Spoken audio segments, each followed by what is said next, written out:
Саламатсыңдар ма балалар? Саламатсыздар. Көңіл күйлерің қандай балалар? Жақсы. Ал енді қазір бәріміз орнымыздан тұрып, көшімізге сәттілік тілейміз.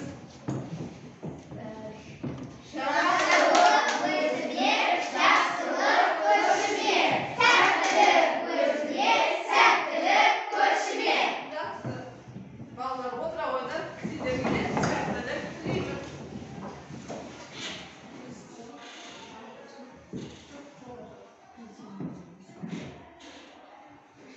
Ал балалар, біз бүгін Марат Қабанбаевтың бауыр әңгімесін өткенде толық оқып шыққанбыз.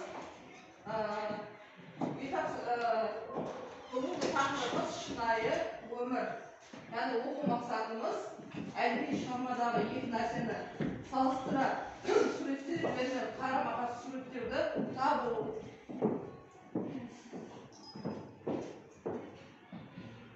Ал балалар, мына жерден сендер не көріп отырсыңдар?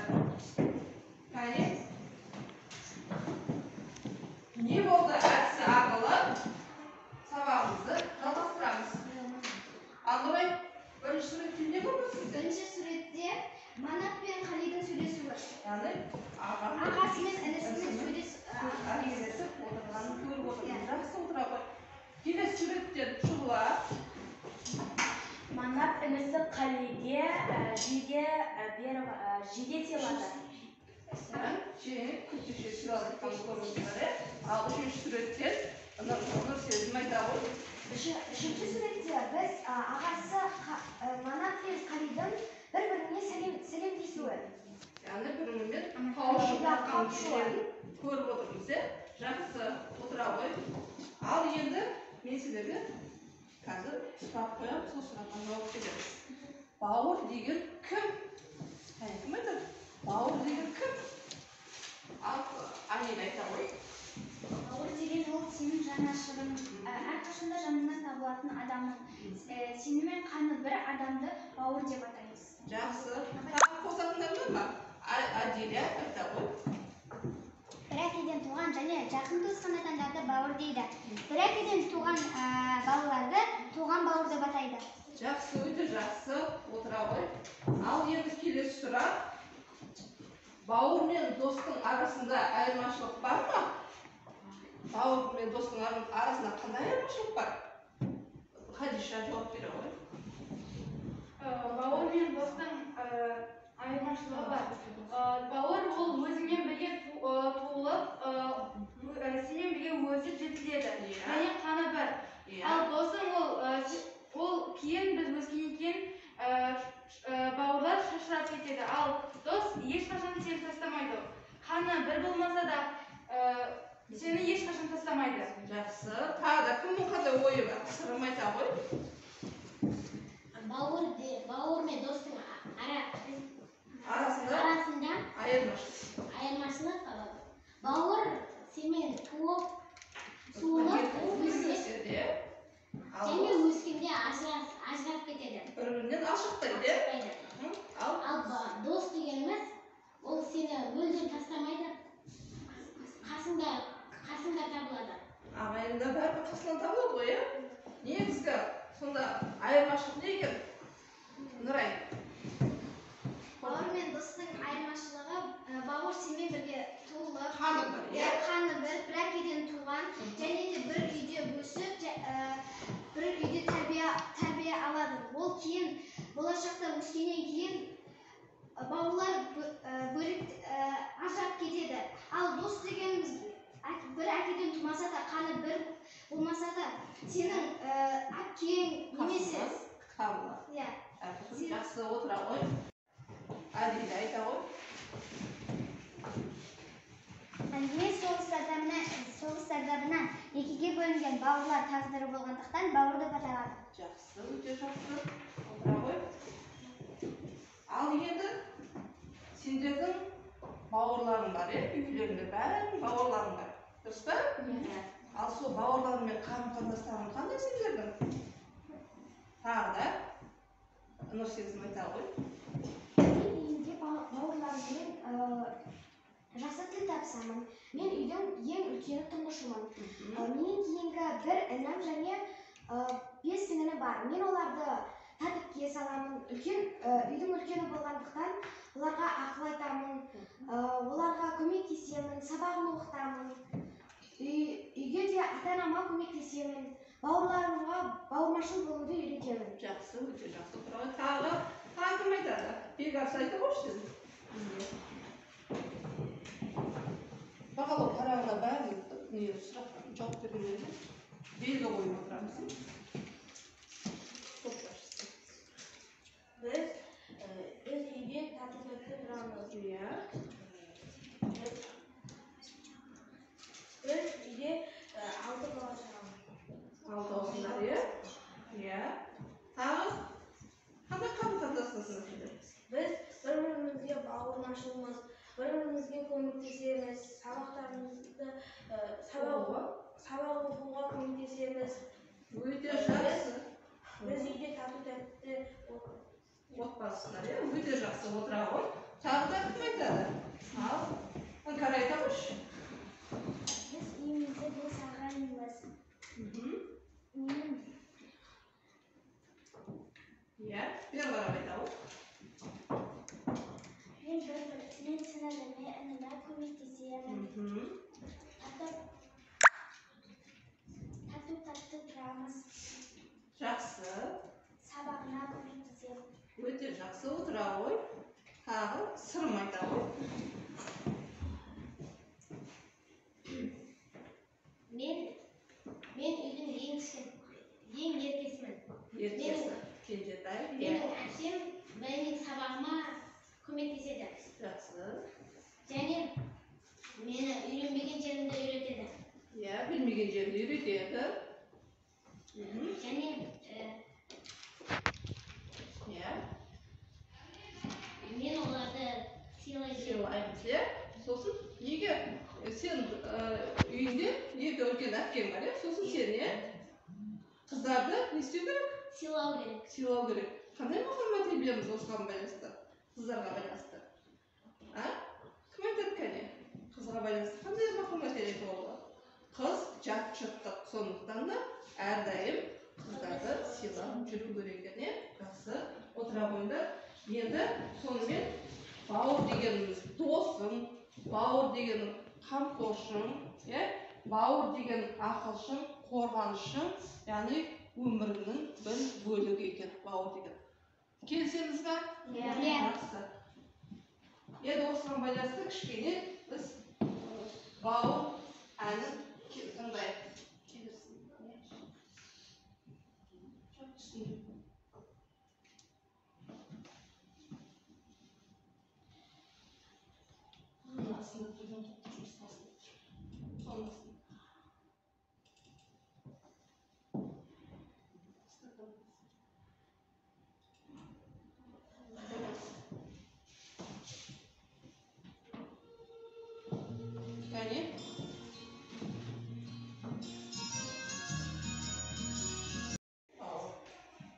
Енді келесі тапсырмамыз, біз осы әңгімені үйде оқып келдік, соны еске түсіру барысында жүзіп шығу әдісі арқылы сұрақтарға жауап береміз. Біз қазір бәріміз судың астында, теңіздің астында отырмыз, Осы жерде бір сұраққа жауап берген оқушы, келесі оқушыны, өзі қалаған оқушыны судың бетіне алып шығады. Егер сұраққа жауап беру арқылы, егер сұраққа жауап берсең, өзі қалаған досыңды судың бетіне шығара аласың. Түсінікті ғой, Ал бірінші сұрақ. Әңгіме кейіпкері Манаттың балалар үйіне келу себебі неде? Аяғы. Манат өзінің туған бауырын 11 жыл көрмегендіктен өзінің туған бауырын іздеп келеді. Жақсы. Ал қай досыңды судың бетіне алып шығасың? Айтай ғой. Нұрсезім, жақсы. Ал екеуі тұрттыра берді. Келесі сұрақ. Не себепті Қали Манат су қарсы алды деп ойлайсыңдар? Кәусар. Өйткені Қали Манапты 11 жыл көрмегендіктен суық қарсы алды. Ол басқа жерде тәрбиеленіп, орысша үйреніп, Манапты 11 жыл көрмегендіктен суық қабақтаныпты. Салқын қабақты, жақсы. Ал қайда осында шығасың? Қасиетті. Қасиет, тұра ғой, жақсы. Келесі сұрақ. Қали бала күнінде Манап деп айтуға тілі келмей, кім деп айтаушы еді? Адилия. Мака, Манапқа тілім келмей, Мака деуші еді. Кәмпитті сені алып кет десін. Мен судың бетіне бегнады шағын келеді. Өте жақсы. Келесі сұрақ. Әскери ұшқыш болуды армандап отырған кім? Шұғылар айта ғой. Әскери ұшқыш болуды армандап отырған кім? Ол Қали. Жақсы. Ал, досым бақайға. Хадиша. Хадиша, тұра ғой. Келесі. Дипломаттың қолына алған Манап ішінен не алып шықты? Сен жауап береміз. Соның бетінде қалып шығып қойдың ғой. Аружан. Дипломаттың қолына алған Манап ішінен костюм алып шықты. Жаздық костюмын алып шықты. Өте жақсы. Ал, кімді алып шығасың судың бетіне? Әлия, тұра ғой. Келесі сұрақ. Ағайынды екі жігіт не себепті ажырап қалған еді?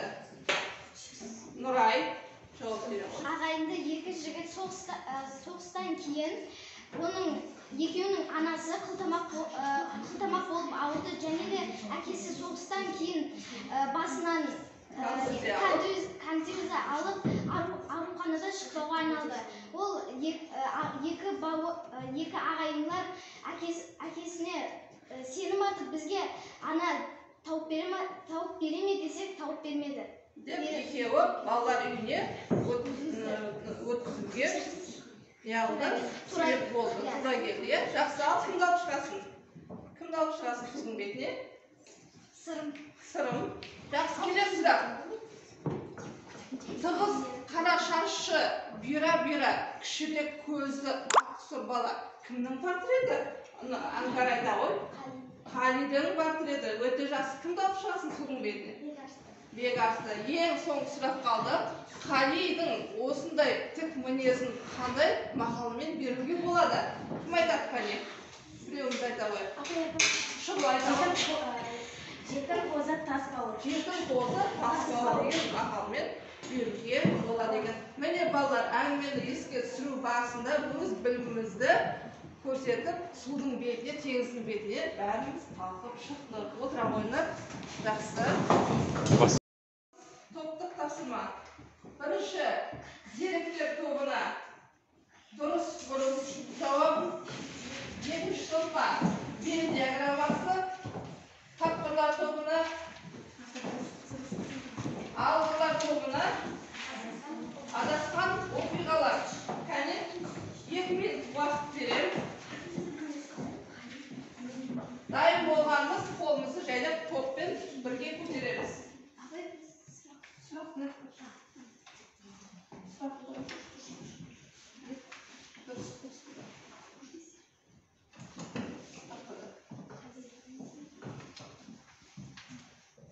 Ал, бірінші топ дайын екен. Екінші топ дайын алатыңыз ба? Сендер сұрақты оқып дайын ала беріңдер, е?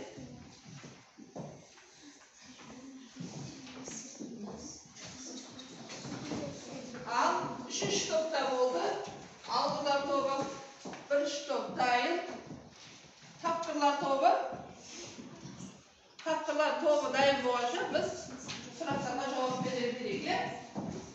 Деректер тобының сұрағы дұрыс және бұрыс кестесін толтыру, е? Ал бірінші Қалидің ағасы Манап дұрыс па, бұрыс па? Қали, дұрыс екен, е? Өте жақсы. Екінші сұрақ.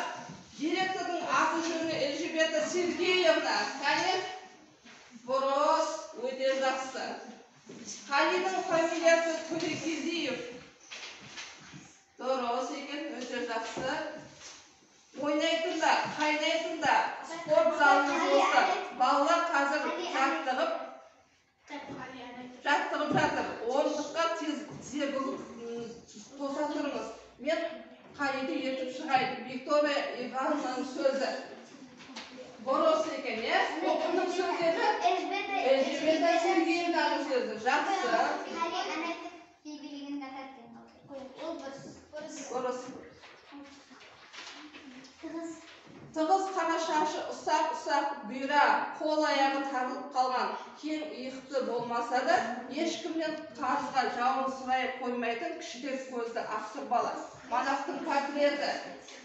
Борос, бұл кімнің портреті еді? Қалидің портреті, өте жақсы. Қали ән айтып, би билегенді ұнатады. Дұрыс екен. Бұрыс па? Дұрыс екен, е? Қали мені ұнатады. Ол немен шулағанады?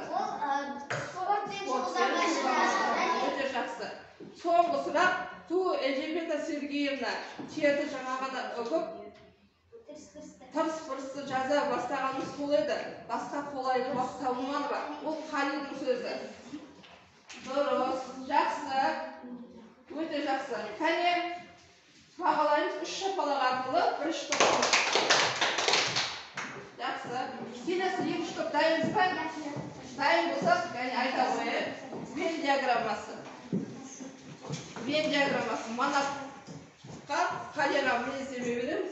Ұқсастықтарын табамыз. Манап мектеп интернатта оқыды. Болашақ философ көкесінің басына тас қалап қойған. Інісін іздеп омбыдағы балалар үйіне барады.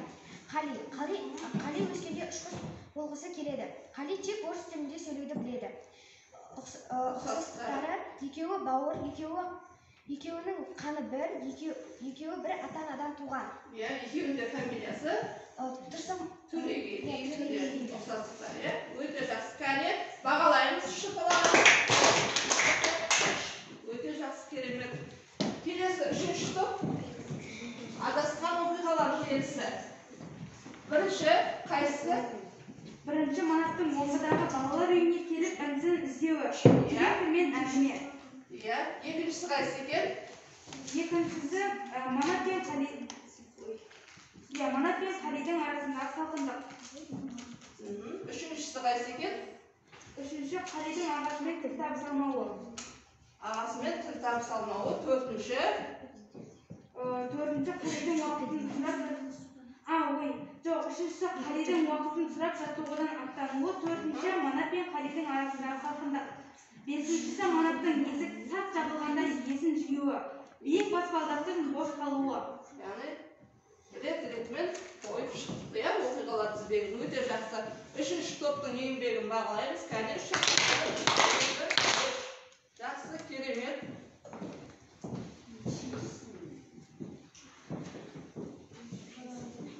Енді біз ойлаудың 6 баптағы стратегиясы бойынша кейіпкерлер бейнесіне талдау жасаймыз. Меселерге қазір мына жерде тақырыптар берілген.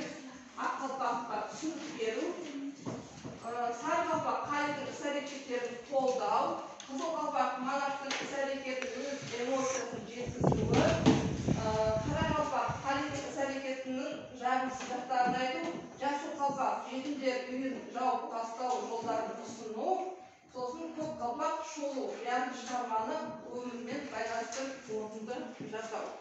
Әр топқа 2 қалпақтар беремін. Өздерің ақылдасып қорғап шығасыңдар.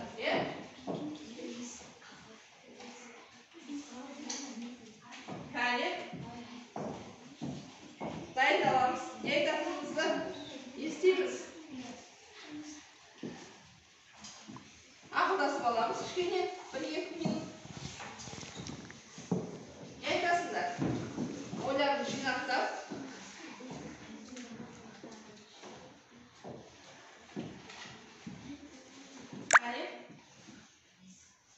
Ақылдасамыз. Жақындар.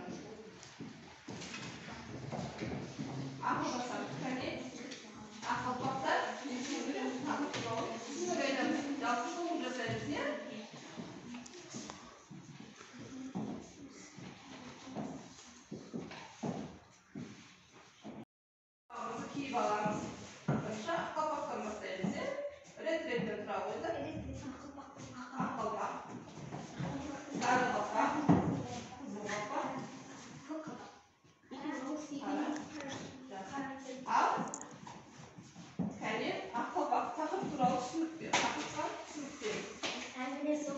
адамнан екіге бөлінген бауырлардың тағдыры болғандықтан бауыр деп аталады.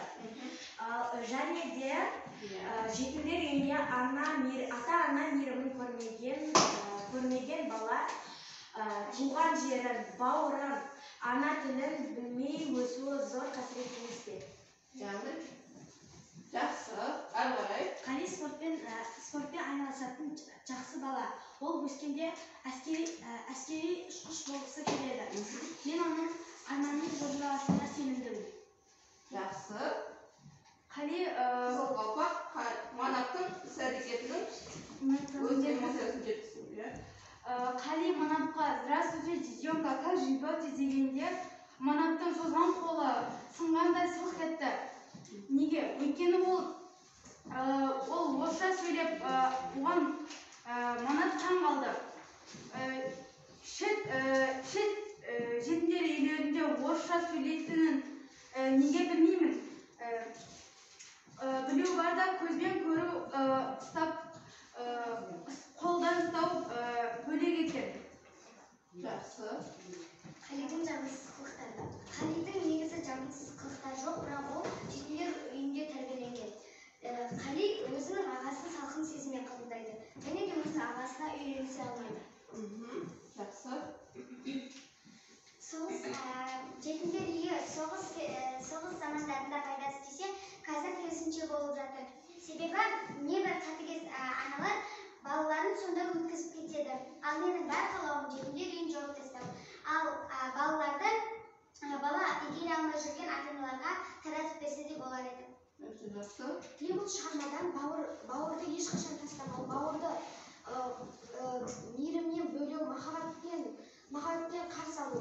Қазақ халқы қарым-қатынастарды ерекше бағалаған деп есептеймін. Жақсы, өте жақсы. Кәне бағалаймыз шоколадты. Жақсы отыра қойдың, өте керемет.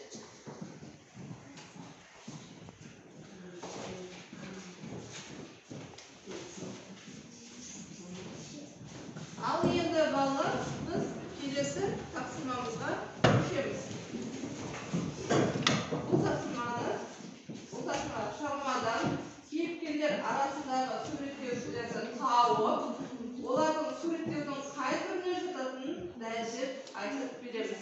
Яғни дискрипторға сүйенеміз, шығармадан кейіпкерлер арасындағы суреттеулерді табамыз, сосын салыстырмалы және қарама-қарсы суреттеулерді аштырады екенбіз. Кәне, оқулықпен жұмыс жасаймыз, дәптерімізге суреттеулерді тауып дәптерімізге жазамыз. Сөйтіп, ол суреттеудің қай түр екенін ажыратамыз, табамыз. Түсінікті ғой? Міне 5 минут уақыт беремін. Дәптерімізге жазамыз, болған кезде дәптерімізге жазамыз. Түсінікті ғой? Тапсырма. Оқулықтан табамыз, қандай суреттеулер екенін. Сөйтіп, ол портрет па, елестеу ма, сипаттау ма, сол түрін табамыз. Сипаттаудың түрін табамыз.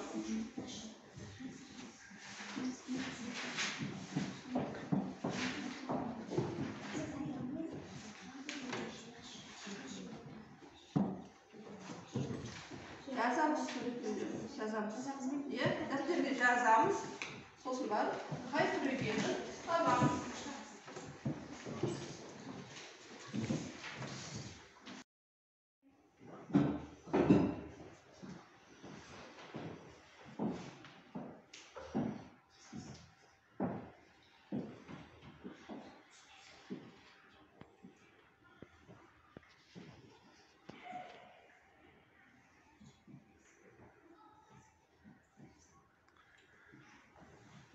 Әне болғанымыз қолымыз көтереміз.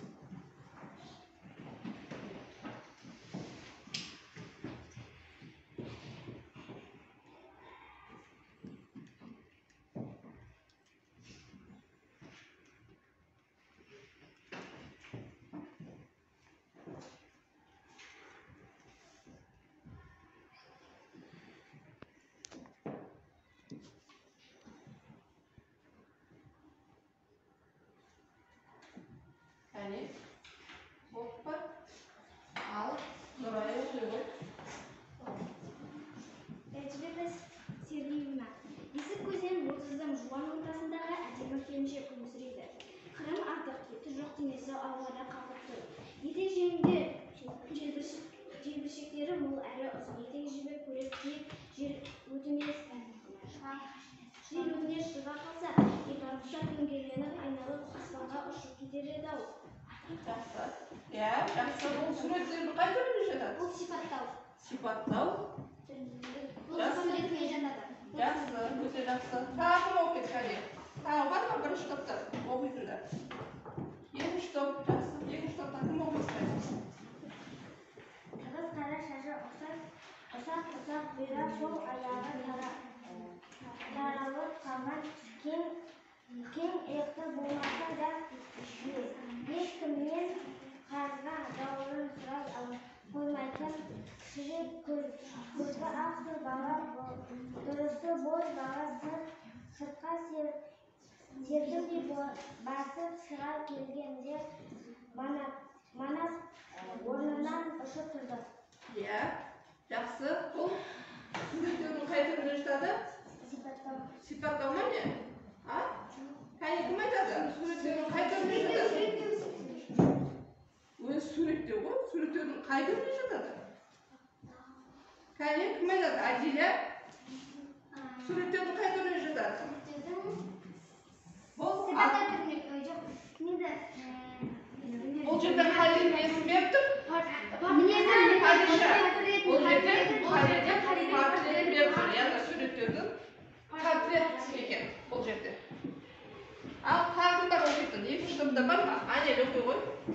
Қырғыз қара шашты ұсақ бұйра, Бұл аяғы дәл өзі ғой. Біреуін қайталамаймыз ғой, әрқайсымыз әр жерден жазамыз ғой. Тағы басқа кімде бар? Кәне, үшінші топ. Етек жеңінде желбіршектермен мол әрі ұзын етек жібек көйлек киіп жел өтіне шыға қалса итар құсап дөңгеленіп айналып аспанға ұшып кетер еді-ау. Бұл Елжбета Сергеевнаның Не істеп жатыр бұл жерде? Суреттердің қай түрі? бұл Сипаттап айтып жатыр, е? Жақсы отыра ғой. Тағы кімде қандай нелер бар? Суреттеулер бар. Ал Адиля. Бұл кабинеттің табалдырығын аттаған адам ашық қабақтың жылы сөзді аңсап келетінін жақсы біле ме? Директор саулығын жол машақатын тәптіштеп сұрады. Ақыры директорлық мінезге көнбей, бұйымтайыңыз деген сөзді көлденең тартты. Иә. Бұл кім? Бұл директордың суреті, яғни мінездемесі. Суреттердің мінездеме түріне жатады, е? Жақсы. Сипаттаудың мінездеме түріне жатады. Жақсы. Тағы кімде бар оқиып? Нұрсезім бар ма? Болып па? Жақсы. Олай болса, біз бұл шығармада кейіпкерлердің суреттеулерін тауып, оның қай түріне жататынын ажыраттық. Енді балалар, осы егер мен тағы қосымша бір тапсырма берген болатын, осы бауыр туралы мақал мәтелдер жаттап келеміз деп, е? Кәне бауыр туралы қандай мақал мәтелдер білеміз? Бауыр туралы қандай мақал мәтелдер білеміз? Кәне? Қандай мақал мәтелдер білеміз? Кәусар, айта ғой. Ағақтардың жағасы бар, інісі бар, інісі бар. Өте жақсы. Тағы да. Падиша. мал сонсын іздейді, ер тусын іздейді. Жақсы. Тағы да. Нұрай. бауыры жоқ бағананы құшақтайды. Жақсы. Тағы да. Адиля. Үлкен тәтті бауыр қатты және танымал жақсы жолдас бауыр. Жақсы. Анел. Мал тонысын іздейді, ер туысын іздейді. Тағы да бар ма? Аружан айтады. Алысқа қарады. Қалай? Адам болатын бала алысқа қарады. Сізге бауыр туралы, ағайын туыс туралы. Тағы кімде қандай мақал бар? Падиша айта ағайын жақсы болса, қанатың, ағайын жақсы болса, санатың. Өте жақсы. Нұрай. Айтысқан ауыл болмас, айтысқан ауыл болмас, болысқан бауыр болмас. Жақсы. Жақсы. Болса, ал Әдиля. Ай бауырын танымас, қысқа қарамас. Өте жақсы, керемет. Апай, Ал Шұғыла. ағайынның айнасы. Қандай? Ағайынның айнасы. Жақсы.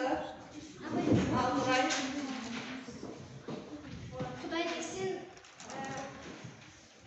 Құдай дескен құйрық бауыр жексен. Бұл жерде жақсы. Отыра ғой. Ал сырым айта ғой. Мал қонсын дейді жер.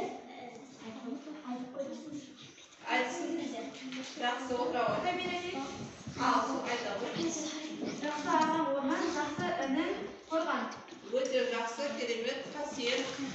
Ауырыңды жеңіл қылып, жоқтайтын да ағайын. Өте жақсы, керемет. Сонымен мен сіздерге бір мақал қосайын. Айтамыз ба? Ал Нұрсезім айта ғой. Жақсы ағаң орман, жақсы інің қорған. Айтсын Өлия. Әдиля күреп айта ғой болды. Таста тамыр жоқ, қанда бауыр жоқ. Жақсы. Сонымен бірге бауыр шырын бас тәтті, ағай мен ішкен ас тәтті деген мақал да бар екен. Жақсы, өте керемет. Енді бүгінгі сабағымызды қорытындылай келе, осы бүгінгі сабағымызға кері байланыс береміз. Яғни 3Q әдісі арқылы кері байланыс береміз. Қызық, құнды, қиын. Сендер үшін не қиын болды, не құнды болды, не қызық болды. Кәне, өзіміздің ойымызды ашық айтамыз. Не қиын шудырды. Кәне, кім айтады? Бүгінгі сабақ бойынша кері байланыс жасаймыз. Ал Әдиля. Маған бүгінгі тақырып өте қызықты болды. Ал мен үшін екі бауырлардың бір-бірімен тіл табысқаны құнды болды.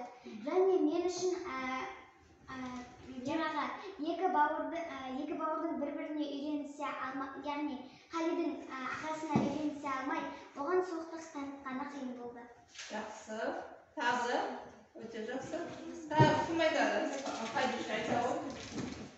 Бүгінгі сабақ мені ақылдың алты қалпағы тақырыбы қызық болды. Ал мен үшін құнды бұл осы сабақтағы Манат пен Қалидің бір-бірінің табысуы маған құнды болды. Ал қиыны Қали мен Манат бір-біріне үйренісе алмады. Салқындық, саған қиындық тудырды, иә? Жақсы, Нұрай. Бүгінгі сабақта маған мақал-мәтелдер қызық болды, және де құнды болғаны бауырлардың бір-біріне деген сүйіспеншілігі, ал қиын болғаны бауырлардың бір-бірімен арасы суықтығы, Салқындық, арасындағы салқындық, иә? бір-бірімен тіл табыса алмауы. Жақсы, өте жақсы. Ал Аябу. Маған бүгін қызық сабақ, топтық жұмыс қызық болды. Ал құнды. Несімен қызық болды саған? Топтық жұмысында бірлесіп тапсырма орындадық. Иә. Және де бірлесіп тапсырма орындадық. Құнды. Бауырлардың бір-бірін көргендері құнды болды. Себебі ол жерде бауырлар бір-бірін 11 жыл көрмеген. Ал қиын. Бауырлар бір-біріне 11 жыл ажырағаны қиын болды. Қиын болды, иә? Жақсы отыра ғой. Ал Шұғыла.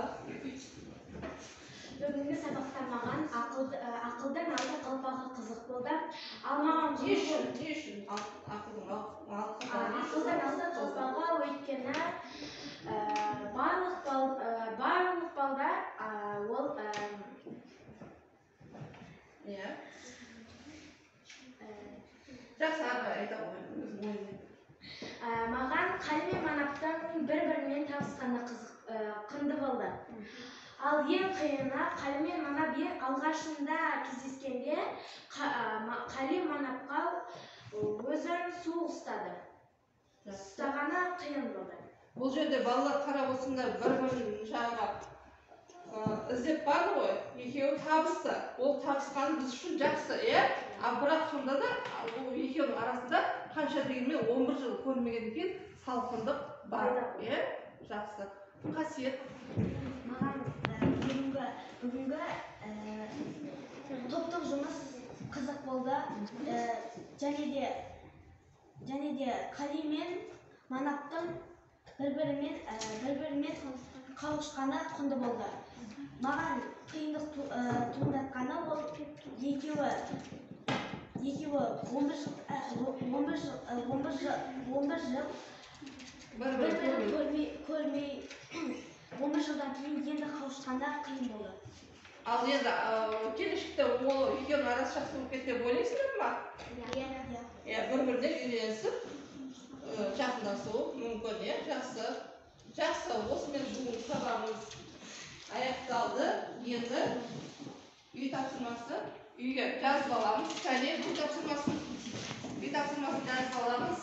Бауыр тақырыбында 80-100 сөз көлемінде эссе жазып келеміз. Ал енді бағалау парағын маған бере қойыңдар.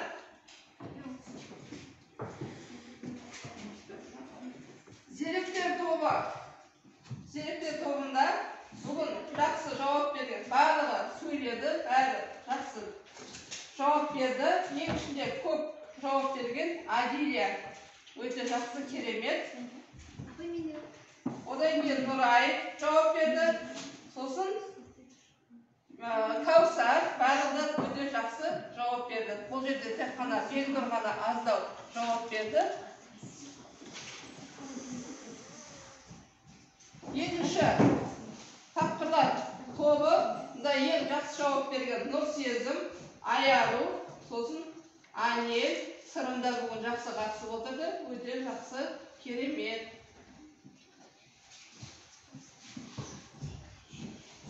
Келесі үшінші топ Алғандар тобында ең жақсы жауап берген өзіміз байқап отырдық. Қадиша, сосын Шұғыла, Бегарыс пен Іңкәр Самалы аздау жауап берді. Өте жақсы. Осымен сабағымыз аяқталды. Көп рахмет.